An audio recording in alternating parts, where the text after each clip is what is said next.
Actually सबुठु भल कथा है सीताराम सार और नमिता मैम दी जन होचंदी माने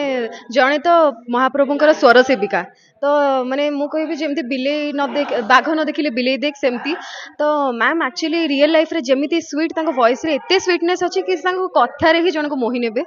तो तांको चैनल रे काम करी बहुत धन्य मने होची कि एते सुंदर माने सुपरस्टार कहले चले तांको माने सहित काम करिछि बहुत प्राउड फील होची केबे भी नहीं राग रुषा तो चली थाए जेहेतु कि एटा गोटे काम सेटा हमकु जदि सी न कहबे ताले आमे केबे भी सेतिकी प्रॉम्प्ट की काम करि परिबुनी किंतु आज जे माने 500 एपिसोड भितरे सेमिति मो से तो केबे घटिनी कि तमे टिके माने रागी की किछि बिहेव करे केबे भी नहीं से सब किछ स्वीटली सौभाग्य तमे सेही सौभाग्य ना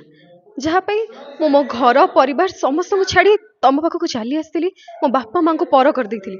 आज तुम कौन है सौभाग्य मो कथा तुमको भल लगुनि मो चेहरा तुमको सुंदर लगुनि तुम कौन है तुम को मत छाड़ी आउ क्या भल पाइछ तुम किसी कहून कहीं सौभाग्य कह थैंक यू।